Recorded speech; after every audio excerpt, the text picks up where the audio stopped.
Once there was a boy who lived with his family in a place that might not be so very different from where you live.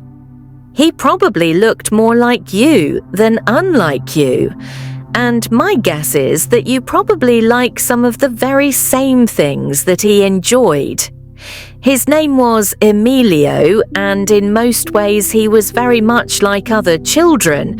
But of course everyone is different in some way. After all, most everyone feels different from other people at times. And sometimes that is a lonely feeling. But the things that make us different can also be what makes us special. And as we grow up, sometimes we realize that whatever made us feel most different, and maybe sometimes a little lonely, is actually our superpower. And that is how it was with Elio. As I said, he was very much like other children in school or in his neighborhood. But sometimes when he was supposed to be listening, his mind flew up and away and went into the clouds far off where I couldn't hear a thing. That's when his mother or his auntie or his teacher or the daycare lady or whatever grown-up was in charge at the moment would get a little frustrated with him. "Weren't you listening?" They would say, "I just told you not to do that. I told you to do this. You need to pay more attention." And so it went.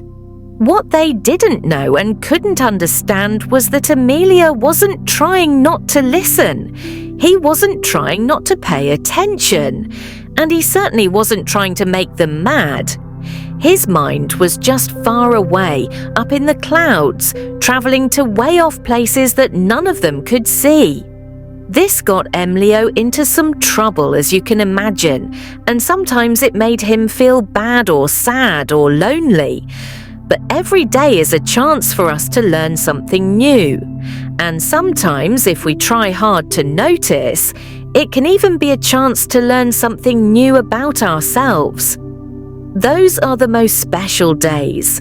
And one day, a chance like that came for Emilio. Here's how it happened. He was sitting in his kindergarten class. He was on the carpet with all the other children. But before he knew it, his mind had travelled up, and away. It soared into a pale blue sky where fluffy white clouds drifted like cotton candy bleached white in the sun. Emilio's mind carried him through the sky, whizzing along with a whooshing that felt like the wind you make when you ride a tricycle or bicycle really fast. Then his mind settled him onto a big cloud that felt as soft as a blanket and as cozy as a hug.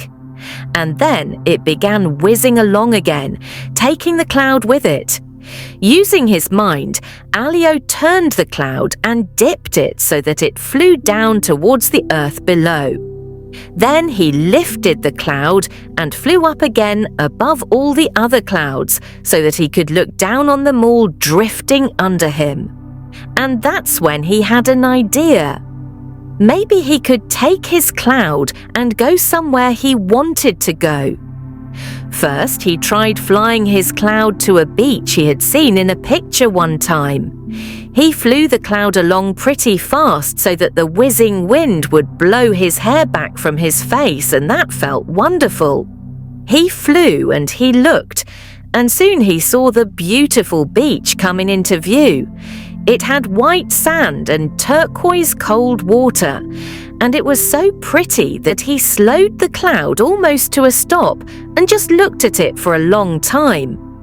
As he watched floating on his cloud and gazing down, he saw waves splashing on the beach, and he heard the sound they made against the sand. He saw a fish jumping splash. And then along came a group of dolphins leaping in big arcs over the water. When they landed, the turquoise water sprayed up in a big splash of bubbles and foam. After watching the beautiful beach for a long time from his comfortable perch on the cloud, Elio had another idea. He thought of his grandmother, who had lived very far away and who he hadn't seen in a very long time. Maybe he could fly his cloud to wherever she was, he thought. So he waved goodbye to the dolphins and the beautiful beach. And then he concentrated hard. He turned his cloud and sped it up again, enjoying the feeling of moving fast through the cool air. He flew and flew on his big soft cloud until at last his grandmother's tiny cottage came into view. He remembered what it was like painted blue with a pot of red flowers by the front door. Seeing the cottage, Emilio turned his cloud and flew downwards. Down, down, down he flew until he hovered just in front of the door to the tiny blue cottage. The little cottage seemed to glow with all his happy memories of his grandmother. Remembering her warm hugs and the way she never got angry when his attention would wander, Emilio reached out with his mind and opened the cottage door. Inside was his grandmother, smiling at him. She welcomed him and wrapped him into a hug so big that it felt like the whole world. He lay his head against her soft shoulder and let her stroke his hair with her soft hands.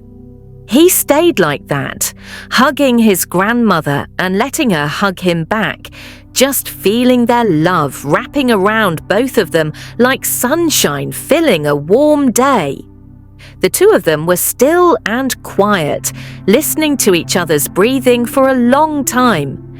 And then Emilio stepped back and held out his hand, inviting his grandmother onto his big cloud with him. It was plenty big enough for two. She stepped on and then sat down, settling in comfortably next to him on the fluffy white cloud. Emilio zoomed the cloud up and into the pale blue sky. He flew the cloud in and out, zigging and zagging skillfully between all the other clouds drifting around them. His grandmother watched him with a smile, and he could tell she was impressed at his flying. They flew on together for a long time, just enjoying the feeling of the wind and the soft cloud and the sight of the wide blue sky. And the quiet peacefulness way up there, high above the busy world. Finally, after a long time, Emilio knew it was time to say goodbye to his grandmother, at least for now. So he flew her gently back down to her tiny cottage, still glowing with its happy memories. And then he flew off again, waving happily until she disappeared from view. And then, feeling full of joy and very peaceful, Emilio let the cloud go. He watched it drift off to rejoin all the other fluffy clouds in the pale blue sky. Then he let his mind fall slowly back to earth and slowly returned to his classroom where the other children were listening patiently. That was the day when Emilio realized that it wasn't all bad that his mind sometimes flew up and away into the clouds. It was also a superpower. It was a gift that he could learn to use. He could work on teaching his mind to stay where he was when that was important to do. And with practice, he would get better at it. But when he needed to get away or to visit a safe or special place or special memory, he could use his gift. He could let his mind carry him up and away to fly off on a cloud far away, where he could find quiet or stillness or peace or love or warmth or safety or whatever he needed. And when he was done, he could bring those things back with him to Earth, to his regular life, where he was quite like the other children, except a little different. And that was just as it should be.